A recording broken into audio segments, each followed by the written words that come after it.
today on Divorce Court. I'm here today because I don't want a second failed marriage. Tobi and I definitely come from two different worlds. It wasn't easy growing up Mormon and gay. She grew up with her parents being more liberal. I consider myself asexual, which means there's a lack of need of intimacy. Amber's asexual, and it sucks. Her need is very clingy. I would like the judge to tell her how important it is for showing somebody that you love them in their way. Tobi, I need you to be patient with me on this journey, and I just need you to love me. Divorce Court is now in session.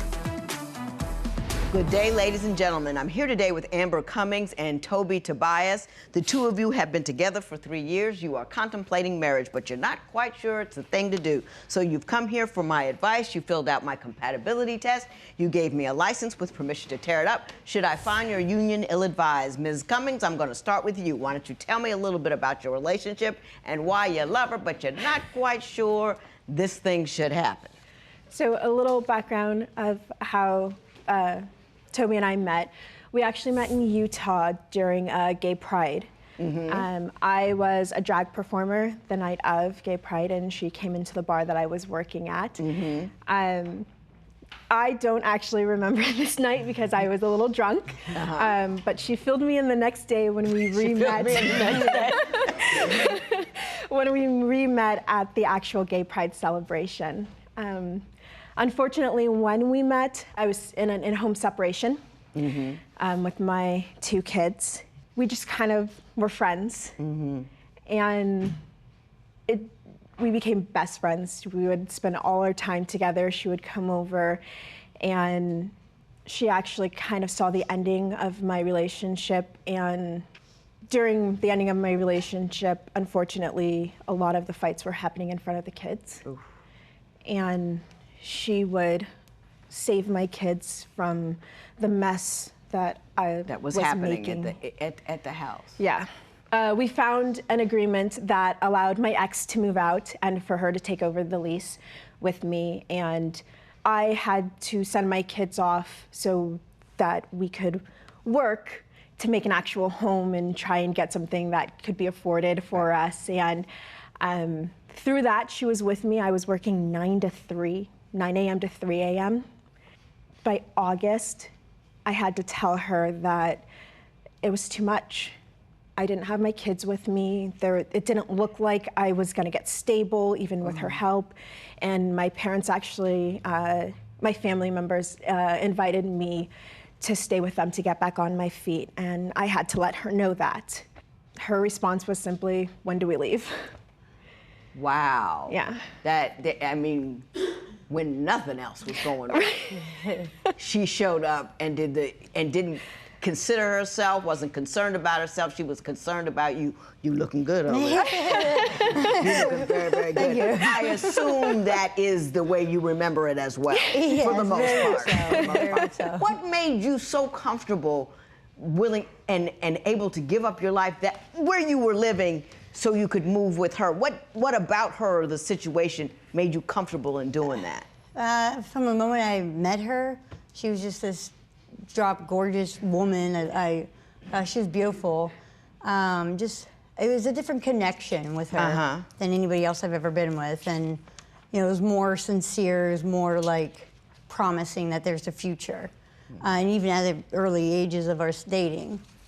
And I mean, she's just like I'm dating my best friend. I which love is her wonderful. Which is wonderful. She is. I understand you had a rather rough upbringing as well with respect to relationships. Can you tell me a little bit about what kind of pain you're bringing into this relationship? I experienced a lot of sexual stuff at a early age, and so I was mainly with guys, and so my trust with men and with people in general is I don't trust people very much. Right. So it's not there, and that's been a barrier with us, is me fully trusting her. In what way has that manifested itself? What trouble has that caused between the two of you? Are you jealous? Is it like that, or? It's not so much jealousy. It's just she doesn't trust anything I say. Yeah, I have Explain to that to me. For example, she has dietary restrictions, and trying to get her to realize that, hey, that you can't eat this. You just can't have it. And she would push it. Well, I can have a little bit, or, well, I'm like, I'm not your enemy. I'm trying to help you. I know what happens to you. I suffer through it too. I need you to be an adult and not eat it. Yeah. Like, just little things like that. Little things like I can't surprise her. So you got to have all the information. You got to know in advance, up basically. front, all the possibilities, all the maybes. If is not a word you like, you gotta. I gotta be able to prepare for it. Do you have any concerns with respect to her having been in a heterosexual relationship, and if she is in fact really attracted to women, or has she simply been rescued? Does that ever cross your mind? Not simply, you know what I'm saying. Yes. I mean, I've dated bisexuals before, and I've had an ex that left me for a guy. My fear was she was obviously in her relationship, and I was afraid that me coming in, she'd go right back to them. And you know, in the beginning, until I got to know her and then felt that trust that I got from her. Now it's, you know, I wonder, you know, does she find me attractive, or does this guy look, you know, better than I do? You know, just typical, you know, am I good enough? Stuff. Yeah, typical stuff. Yeah. Okay, I think I understand where we are right there. I want to talk about communication, because you say that you two have a very tough time communicating, that you have to repeat yourself, or she's not really paying attention and hearing you. And I want to understand what exactly is going on in that regard. So I was fighting with her and trying to get me out of the way, and I mean... Okay, in my defense, I just kicked. Why you call her Captain Save-A-Ho?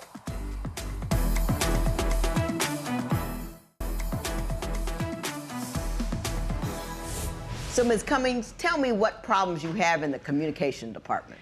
Let's just say I can hold a longer conversation with my children than with Tobi.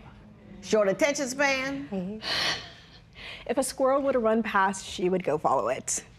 Like, it's frustrating. I've literally had, like, we will be talking about real legitimate problems or trying to find solutions to these problems, and 10 minutes later, we'll go back around to these same problems, and it's like having the same conversation over again. And like you never had it before. Like we never had it. I'm like, did you pay attention to anything that I just said? There were times where we would have conversations, and she would literally walk away. In the middle of the conversation? In the middle of the conversation. Now, Ms. Tobias, open your mind wide like a prairie. Lean back and look in on it. Is any of that ringing a bell with you? Yes, I mean, in a previous relationship, I was told that, you know, I just kind of exit myself out sometimes while talking, or I'll just excuse myself, or like mentally. Right. But I mean, I understand I do have those issues. I just don't know how to correct them, or don't know what to do. So is that, you're like that with everybody? Like, so you could be talking to you and then you're gone. Yep, I do it to my parents. Are you thinking about other things? Yeah, my mind's always moving. Racing? Yeah. Yeah. Do you worry a lot? Yes, I do. I do worry a lot. Yeah. Yeah, I've always been a worrywart. Yeah, I know exactly what's going on. She's got multiple trains of thought going at all times, and one thing you say might trip that one and start it to rolling, and when that went rolling, it'll trip this one and this one start rolling, so she can't pay attention to this one anymore because she's over here worrying about that. Been there, done that, know the drill. You can work on that, and we'll talk about how you can work on that, because done it. But you say that when she drinks, she calls you Captain Save-A-Ho. Explain to me under what circumstances that occurs. So she always feels like I need to save people. Like when someone's in need, or when an animal is in need, I have to save them. I mean, this like a few weekends ago, we had gotten in an argument. I was trying to get her out of the car, because she just wanted to, she was drunk than I've ever seen her, basically. And she just wanted to sleep. And I wasn't about to leave her in the car with the car door open. So I was fighting with her and trying to get me out of the way. And I mean, in my defense, I just kicked. You I didn't kicked hard, necessarily. honey. Well, let me ask you this. Why you call her hard. Captain Save-A-Ho? Our whole relationship is predicated on her saving me and my kids. Yeah, I know. It's what she does. It's every argument and fight we get into, she has to like fix it and save it. Like it has to be done right then. Like I can't take time to breathe or to do things myself. I'm like, I'm 30 years old. I've been drunk before. I know how to do this. Yeah, we know that. And that's what, and I was just getting ready to come to that because I done got 2 liquor stories already. Do you live a liquid life? Do you fall in the bottle in an effort to soothe yourself? No, not at all. If I drink, I'll have wine, and it's usually socially with some family members. But you can't handle a few though. You get to forgetting and kicking. Yes. So you have to keep your quantity low. Yes. Okay, I got that, Ms. Cummings. You actually said that you believe that Ms. Tobias picked her dog over you and the kids, and I want to know why you believe that. You don't like it that your whole relationship is predicated on the fact that she saved you, and then when she took care of her own business, you say you abandoned me. Yeah, she can, it's confusing. I mean, you can't have it. You see what I'm saying? So why do you believe Ms. Tobias picked her dog over you and your children? That's exactly what she did. Unfortunately, about a year ago, she got a call that her dog had contracted cancer. And it was a very difficult time for her. She went through a lot of emotions. There was actually a lot of communication breakdown during this time that resulted in her punching a tree when all she really wanted was a hug. Didn't know how to communicate. Didn't know how to just say, I need a hug. And it was an argument that had happened, you know, just like any other day. But get to the picking part. How did that come to pass? So what ended up happening was her parents offered her a ticket to go help and stay with him. He needed, you know, care. And go to doctors and everything. Yeah, like doctor's appointments. There are and people who parents work couldn't do full-time. it. And she took it, but she was just like, all right, I gotta go. And right at this point, like, she had finally started getting established, and she had a job that she'd just gotten, and was like, well, I will just had them transfer her out to where her parents were.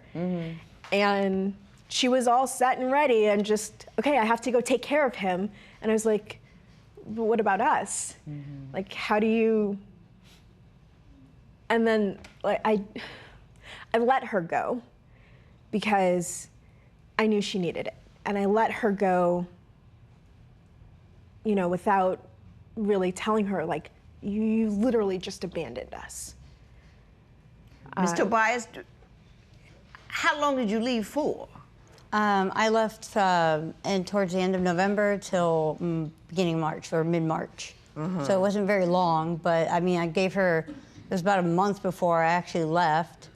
And I have just gotten a job, and they were willing to transfer me. So I had that stable job to still help support them. But yeah, I needed to take care of my responsibility. You know, Ms. Cummings, you said something interesting earlier. You said you don't like it that your whole relationship is predicated on the fact that she saved you. And then when she took care of her own business, you say you abandoned me. Yeah, she can, it's confusing. I mean, you can't have it. You see what I'm saying? You feel like all of that is placed on you saved me, when in fact, you continue to require her to do so. No, I don't want her to save me. I want her to stay and be a partner. We have kids. We have a life. And to just simply pick up and go because of a dog. But that was family to her. Yeah. That was family I've to had her. him since he was 2 months old. And that's why I didn't say anything because that was her family. Doesn't negate the fact that I did feel like she just, because she's done it before, she's picked up and she's just gone. So she has a habit of this. Now that makes it different. Anytime her parents offer her a way out there, she takes it and she goes. How often is it that she goes to see her family? The last time it was like, I went like last month, and then before then it was like 3 or 4 months. I don't go back, How long do you stay when you go back? A weekend or a few days. Like, I don't stay very long. So you got a problem with once a quarter, she goes back for a few days. You feel that that's inappropriate. Well, my doctors are out there. My dentist is out there. I don't know what you want me to do. Like, you have insurance here. I do, but I have a dentist I like out there. Like, insurance, like. I see what's going on here. I do, and I'm gonna tell you what I see.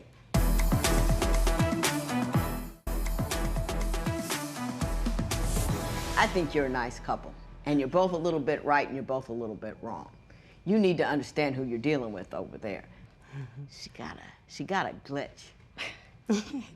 I know that I got the same glitch. I know what it is. I know how it triggers. I know how long it stays. And she's concerned and she's worried and she gets off track and da-da-da-da-da-da-da-da. You have to care for her as much as you require her to care for you. And you need to nurse her through that glitch. That's number one. Number two, I know what she's saying about she wants you to establish a life with her. If your doctor and your dentist and everything is back somewhere else, she feels like that you're straddling two cities. Yeah. So that makes her insecure. And so you've got to say, hey, I'm going to establish a life here. You know, you can get a different doctor. You can find a dentist you like. It ain't that deep. It'll mean a lot to her. But your mind is still partly over there. I mean, my family and I are very close. Like I got family. We've been close and all that kind of stuff, but she doesn't feel primary. Yeah. Until she feels primary, she's not going to be comfortable with you. Y'all ain't ready to get married. I mean, say I feel primary too. Like. Yeah, no. That's what I'm saying. Y'all ain't anywhere close to ready getting married. You're operating from a base of fear, and so are you. Mm-hmm. And two fearful people in a relationship will never work out. Both of you have to be comfortable in your own skin, on your own, unattached to anybody, and just be cool. Mm-hmm. And until you're there, you might want to go to marriage counseling before you get married, so you understand how to be married with a person with this week and that glitch. Everybody got a week, everybody got a glitch. Yeah. You got to work with the ones that you got. You with me? Yes. So I'm not gonna tear up your marriage certificate. I'm just gonna slide it off the table and take it with me when I go. And then I will wish you both the best of luck. This matters again. I do still plan on marrying Amber.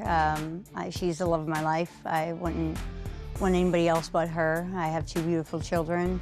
I'm hoping for a good future, and I know it's going to be possible.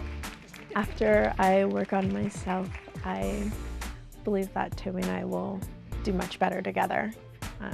I really do love Tobi. I know she's a little bummed out. I am too, but I think if we really want to make this work, we will listen to what the judge said.